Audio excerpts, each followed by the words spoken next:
watching Spirit Spotlight.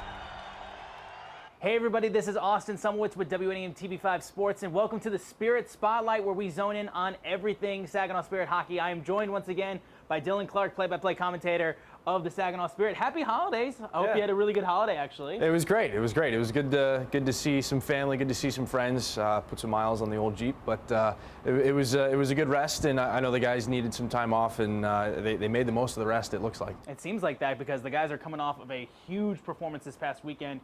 5 goals against the Sioux Greyhounds and a 5-1 victory. Talk to me real quick. I think I saw you wrote about the team and coming out of that win. It was one of the best performances you've seen out of them all year. Yeah, a couple of back-to-back wins. You know, they go into the break with a win on Teddy Bear Toss Night here in this building. Probably wasn't the way they drew it up. We're up 3-1, went down 4-3, came back, and were able to pick up the win.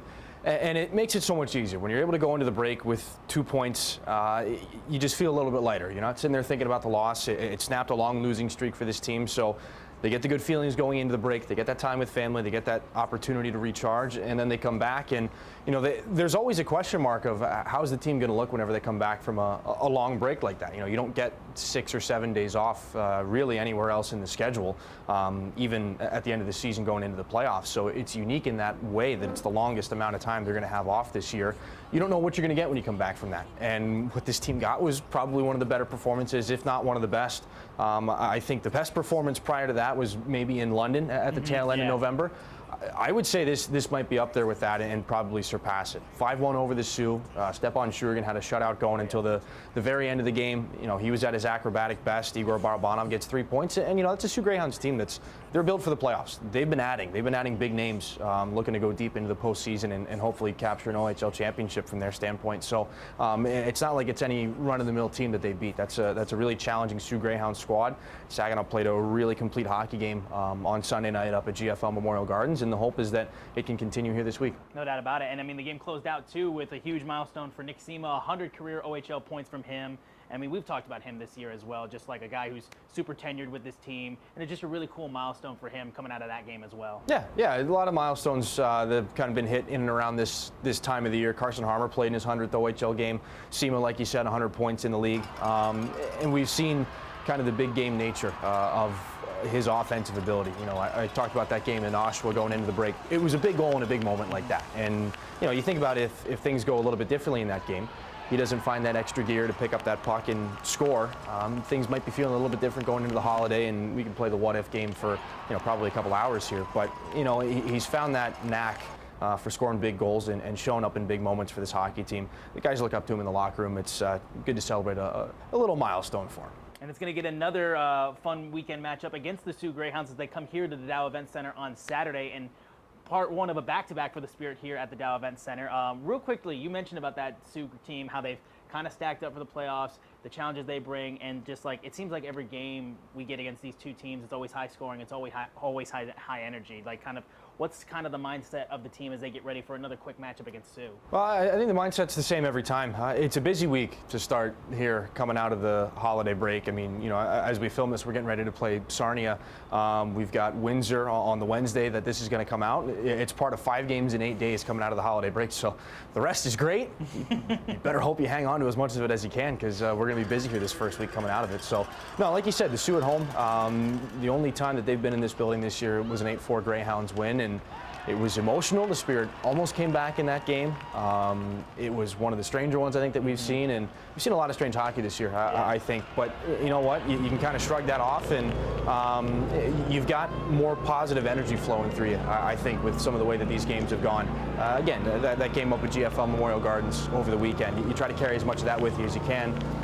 It's in the past. There's nothing that is really going to impact this game coming up directly, but it's always nice to have that extra little momentum with you. And that'll be our food drive with Cortava. We've been doing that for many years with them. So fans obviously encouraged to come out, bring canned goods, non-perishables, whatever you may have, to kind of distribute throughout the community here.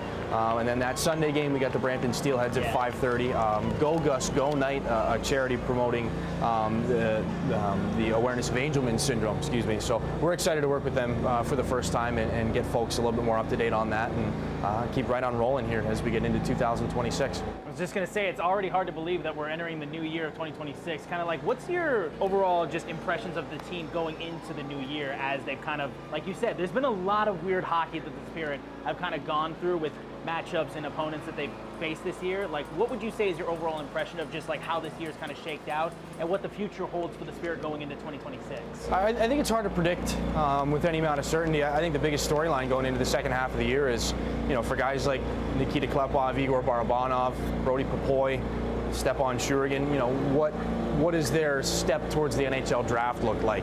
It might feel a little weird looking at the middle or the end of June right now as we're just getting into January, but that's one of the next big things for them. They'll go to the Connor McDavid Top Prospects game in Peterborough coming up in mid-January.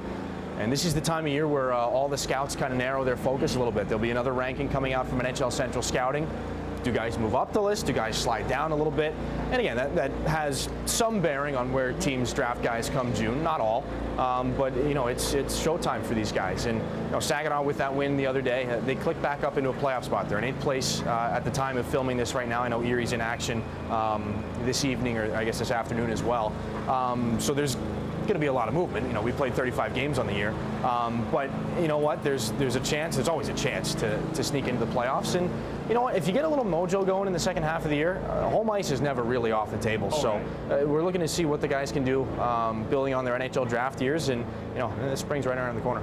That's for sure about that. And again, like I said, they're currently preparing for hockey tonight as the Spirit get ready to play against the Sting, and then just again a huge busy weekend. What can fans expect for this back-to-back? I mean, like getting 2 games at home for the weekend.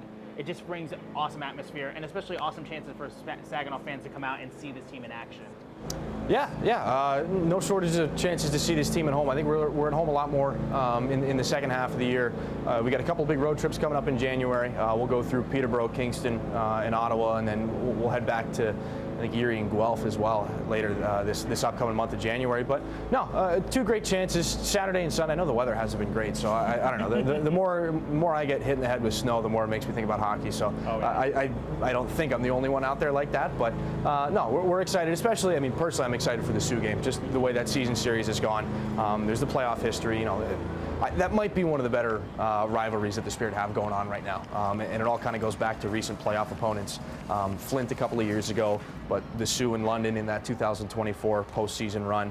And maybe, Erie as well, but I would put the Sioux one probably top 2. No, for sure about that. And then lastly, just talking about the top prospects that the Spirit have and just that huge opportunity with the Connor McDavid prospects game and just guys like Stepan Shurigan, guys like Nikita Klepov, all these great players that have really found their way to just continue to hone their craft and get their game improved in the OHL, trying to chase after that NHL debut.